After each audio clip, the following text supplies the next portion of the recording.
Hi, my name's Rob Scott from UC Today News. Hope you're doing well. So today I'm joined by Tony McCool, who's the UC Country Manager for UK and Ireland at Maxhub. And he's going to be sharing his perspective on achieving meeting equity in the hybrid workplace. Welcome, Tony. Hi, Rob. Really good to be on here with you. Nice to meet you. Yeah, great. Thanks very much for joining me. And we've got a really hot topic lined up today, meeting equity. I know I really like this one, and certainly the hybrid workplace is a big topic too. So just before we dive in, however, why don't we just do a quick introduction? Tell us a little bit about yourself and what you do at Maxhub, please. Thank you. So I've been with Maxhub since October last year, actually having spent many years within the AV and UC space and meeting room environment. And with Maxhub, it's quite an exciting thing, actually, because it's very likely a brand that not many people this side of the globe will have heard of. So it's kind of new, fairly new to Western Europe.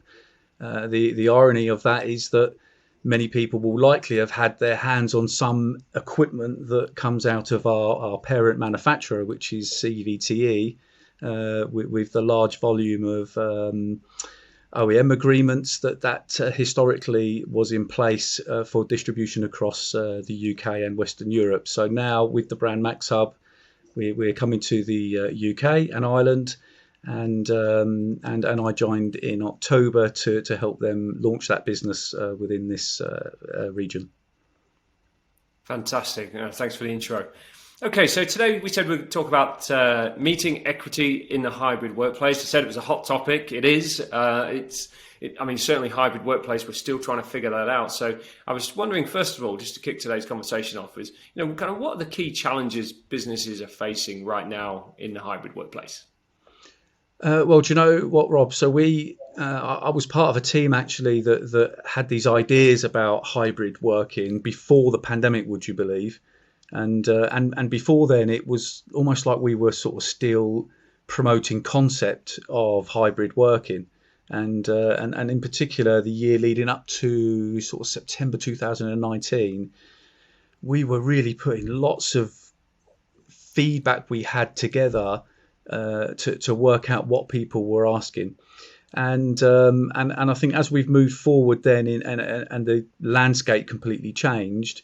It became more right. How do we cope with this demand, and also the challenges around all the technology? So some of the things that we found working across different industries, of course, in terms of end users, was very quickly equipment shortages came into play. When demand went through the roof, and I think it's very challenging for businesses because there was like this platform problem, i.e. do we use Teams, do we use Zoom, do we use Google? I think after the first lockdown we found that, for example, a lot of corporate organisations had gone back home and were doing Zoom on a regular basis. They would go back to work and users would be used to a certain environment or way they were working, and then they'd been challenged to use one of the other video platforms. So I think finding a uniformed, comfortable way of working with whatever platform for all your staff is, of course, a massive thing on the back of what was then the equipment shortages we mentioned. And then as we moved on, there were all sorts of other, supply challenges coming on the back of a pandemic, trading issues over obviously the famous political changes that we had and then chip shortages and things like that. So, and I think probably the overriding thing would be the balance of tech performance. So IT managers being satisfied with one performance, not getting called every time there's a meeting. It's a big thing. When I spoke to hundreds of IT managers, every time a new meeting starts, the phone rings in IT, to get something going. And then balance between ease of use. And when I say ease of use, all vendors and manufacturers quote ease of use. Actually, is it really? Because if you need training, no one showed me how to use my phone to make a video call ever, but I can do it. So why when I'm in work, do I have to phone IT, and why do I need training to make that happen? And then, of course, the overriding thing of costs. We're lots of businesses in many different worlds. We were seeing on average people trying to reduce cost by about a third to cope with downturns in revenue, etc. How do we balance that against needing to make investment in order to keep our business going? So that for me was kind of like the overriding challenges that we saw businesses facing. Yeah, it sounds like the hybrid headache, not the hybrid workplace. So, Think so. but yeah, you're absolutely right. I mean, there's so much to consider. Are we in? Are we out of the office? How much time are we going to spend in the office versus working from home or working on the road? So much to consider. But today we said we'd talk about meeting equity. Now that's an interesting part of this conversation. So talk to me about meeting equity. What does it actually mean and why does it matter? I think actually my first experience of this actually, Rob, I always like to think, when we were talking to customers, end users, we need to ask them what is it they want rather than having a preconceived idea about, I don't know, I've got this particular product and I happen to have 400 of them in the warehouse, so I will try and convince someone to take that product. And that never quite works because you're trying to put a square peg in a round hole and then it presents all sorts of problems afterwards. So what is it people want? That's the real key thing. And actually, I remember very clearly sitting with a board of directors and one director threw this at me and said, these solutions for hybrid working, are they EDI compliant? And I'll be honest with you, I behind the scenes, while someone did a diversion, was quickly Googling EDI. And why would this be relevant to a meeting? So I ended up being honest and posing the question. I said, look, I have to be honest, I've never been asked that. Can you explain what it is? And the customer said that this was a topic of equality, diversion, and diversity and inclusion. And as I sort of scratched my head to think where that was applicable, of course it was applicable because actually we're trying to enable everybody in this workplace to be able to take part in everything that we do. So actually, as simple as, for example, I don't know, if you had a training course for a manufacturer that used interactivity as part of their collaboration, if you have someone in a wheelchair, for example, that needs to come into that room, can they take part in that room just as much as everybody else? And that was kind of my first taster of this meeting equity topic. And then as we've progressed, we went into the video world of, like webinars or company presentations where you launch a presentation and you watch all your colleagues or your customers all are there to say hello. And then you start a presentation and pop, pop, pop, pop, one by one, you see all the video windows close. And so actually then that made me start to think, if there's a lot of audience for meeting habits, it's good to not have the dog barking and all the usual distractions. But this isn't like a real meeting because normally in a room, if it was 8 people in a room, you would have collaboration and people taking part, and you'd have people's reactions, you'd have looking people in the eye, and so for us, yes, it was really important to really understand this equity topic, and of course it means, to me, everybody being able to take part in that inclusive way that I learned at the start. And ultimately asking the question also, is there anything you would normally do in a meeting that now we're on video or remote or hybrid or whatever way it is, what can't you do? Because actually when we ask customers, a lot of them would say, we just presumed you wouldn't be able to do that because we're over video.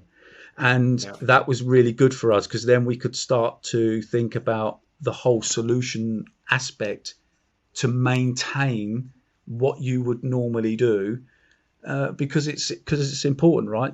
For people to take part and feel valued in those scenarios. So yeah, that's the way I would perceive, based on my experience, the meeting equity topic. Yeah, it's a really great way of explaining it as well, and certainly this topic is, I suppose we've been through it, haven't we? We've got all sorts of different platforms out there. They're not all the same. Got all sorts of equipment out there. That's not all the same. And the poor old user, unless they speak up, you're absolutely right. This happens, doesn't it? And it could be happening without the organisations actually knowing. So This is a really important topic. In terms of kind of advice, I mean, what advice would you give organisations, tackling meeting equity issues? Well, as well as I think the question that I just put, which was, what do you normally do? I would start with always with the user experience. I always come back to that. I think we kind of throw vendors and manufacturers. I've worked with many. We're all guilty of this, right? Easy to use, works with everything. You just they all walk say that it. Nowadays. Everybody says it, right? But the reality, can anybody in this building walk in any room and whatever it is they need to get started, it's obvious. So the word intuitive to me means, we did we did many projects in healthcare. Is it right that we need to sit a consultant down for half an hour to show them how to get a meeting started? Of all the time that they haven't got, have we got the right solutions in place when they need to learn how to start a meeting, when actually the patients upstairs are video calling their family and no one showed them how to do that video call? So for me, the most important thing is to put the user experience front and center of everything. Now, I know IT departments will, cringe and not be at times maybe think, that would be compromising, their, aspects of performance and security. But I'd always put user experience first. That's the first thing that I would put in place. And then once I've got that, I would suggest that we go down the road of, right, what is realistic? So that in the old days, we used to say about cutting a meeting room table in half, and that end should be remote and this end should be local, but we feel like we're round the table. And I think that's really important, is to go through every small detail, in particular, of course, audio, because once you have an audio and once audio goes from any conversation, we're going to struggle with our meeting. So that would be the things I would do. And of course we do need to think about what hurts. So when you've tried this, so early doors in the first lockdown, lots of investment was made to work on certain video platforms that they preferred, with certain UC equipment or cameras or peripherals or collaboration or interactivity or whatever it was. And actually we saw lots of people coming back then to the market to say, actually, I don't think this really works for us. So in those environments, we would ask, what hurts? What are the pinch points? And then from there is try it. And that's where IT departments then get satisfied, because you say, right, this is what we think. Take it, try it, run it, trial it, put it on your network, do all the horrible things you think might happen, and let's see what damage we can cause. And I think when you've ticked all of those boxes, then I really think you've got then a real workable solution that gives you that equity, and ultimately for staff, creates creativity, harmony, people feel involved, valued. I don't think these are kind of buzzwords. I think they're vital for any working environment. Yeah, that's really good advice. I mean, so we've got, choose the right supplier, choose the right technology. I mean, and that's got to be a top one, hasn't it? We actually get the equipment right and test it, as you say. But the second one I kind of picked up there is that kind of almost like an engagement thing, a user engagement kind of program, where you're actually talking to your users proactively, saying, hey, how's it going? Is it working? How do you feel in meetings? Which, some of these questions may never have been asked before. So that's quite interesting. In terms of how Maxhub are helping kind of their customers, and overcome some of these challenges, can you talk us through a little bit around your products and solutions? Yeah, I think probably to mention solutions first actually is the wise thing, because of course we're a large manufacturer of a multitude of equipment, including UC, and solutions is really the first thing, because I think it's important for us when we talk to customers, not again learning from our experience, is not to have a preconceived, like I see lots of, like, this is for a huddle space, this is for a small meeting room, this is actually, do you know what, Rob? I in over 700 projects we worked on in 3 years, there was never a kind of, like we'd love to have this room in a box. This is the solution that fits a preconceived room on paper. Once you get there, there's so many things you don't know. For example, again, the audio, which is vital, the concrete, the high ceiling, the air conditioning, the fan that's running behind me, all these aspects that you cannot know until you've put something in and tested it. So that's the first thing. And then what Maxhub have been very good at is to really listen to these types of detailed feedback, and then try to service product that kind of fits across those various solutions, rather than just simply room size equals this product code. And as part of that, they have got, let's say, work from home, which is off the scale, right? I mean, huge enterprise companies. I mean, I'm seeing already thousands of units. They will just invest heavily, of course, to get people working satisfactorily from home. So, but the work from home part, Maxhub decided to put some of their very high-end audio technology in terms of gain or noise reduction, all these types of things, into their work from home product, which actually, if you look at from a price point of view, is still kind of mid-range.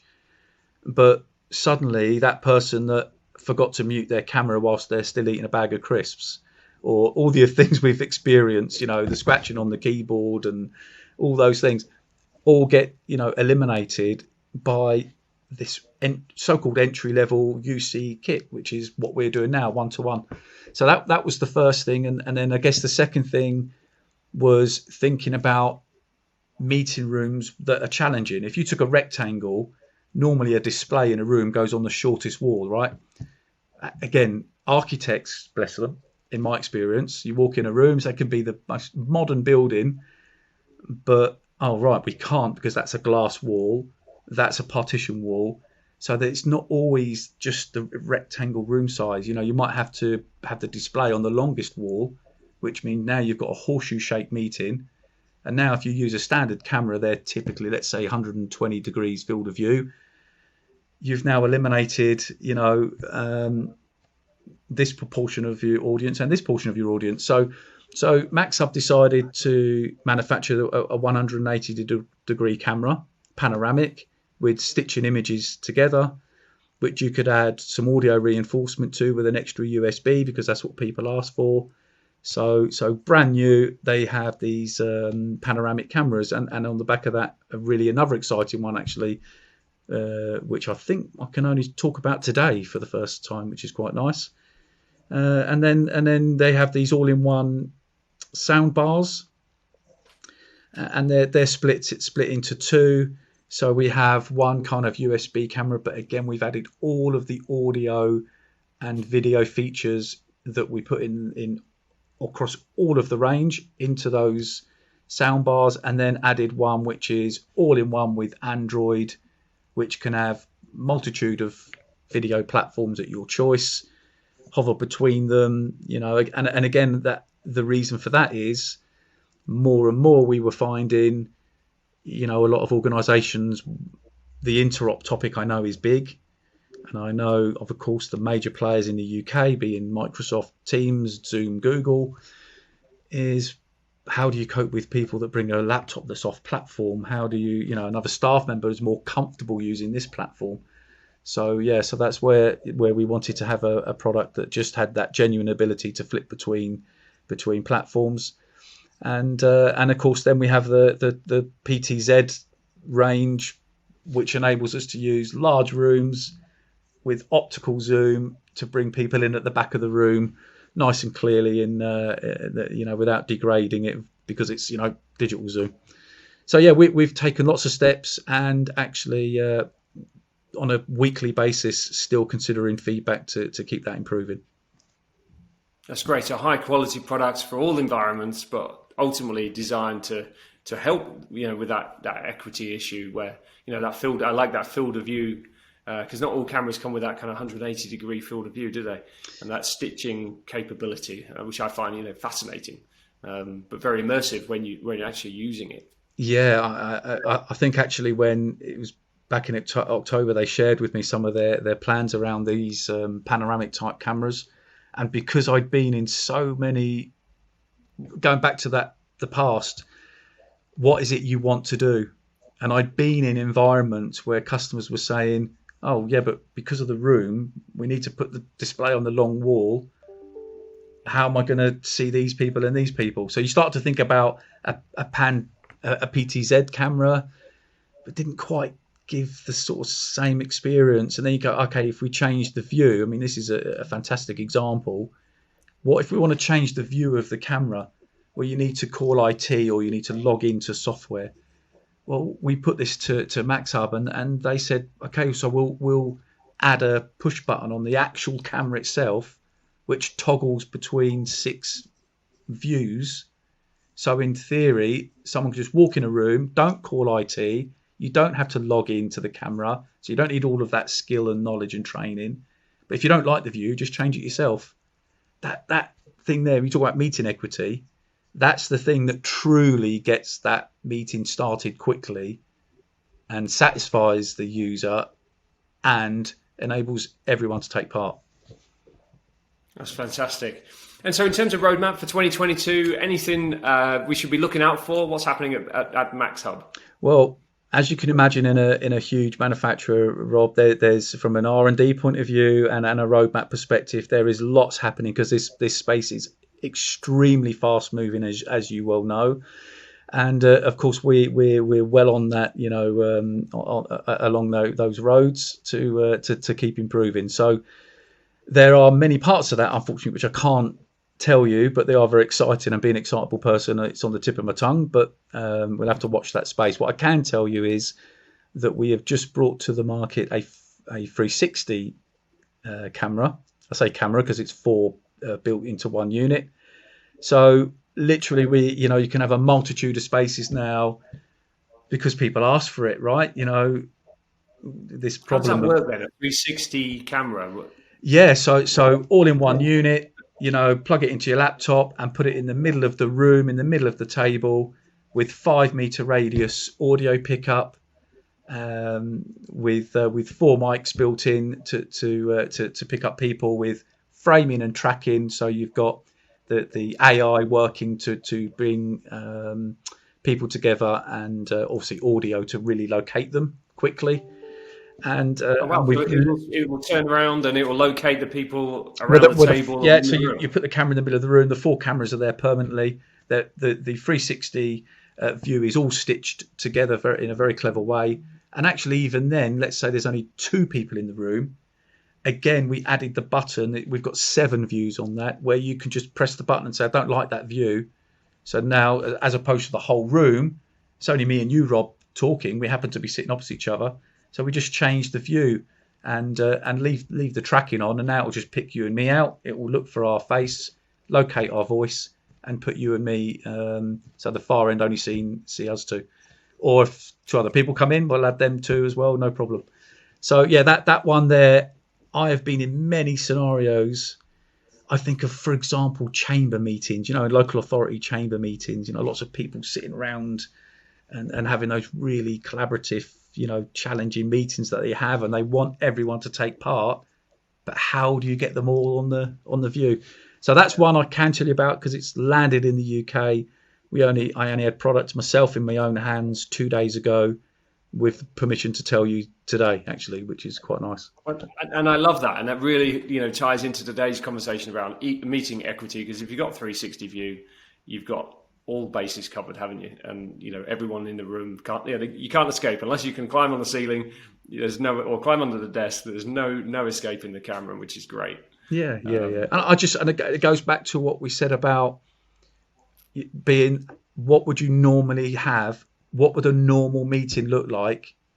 If this wasn't on video. And actually, if you're in a room and you have a meeting and there's 8 or 10 of us or 6 or whatever but you wouldn't put a bag over your head, would you? And that's my only. I get it if you're in a presentation, if you're having a lecture, you're not taking part. But in a meeting room of 4, 6, 8, 10, 12 people, you don't mute yourself and cover yourself up. You're there, and I think to feel valued and an important integral part of that meeting, at any point you feel you've got a point, you would make your point or ask your question. And I think that's where the technology and the manufacturers and the vendors, we need to consider those things and bring clever solutions to cope with it. And that's what we're trying to do. No, I really like what you're doing at Maxhub. It's great. And for anyone looking to find out more or connect with Maxhub or find out about these new products, what's the best way to get in touch? Yeah, of course. Yeah, maxhub.com. Please select the region of Europe and go find us there.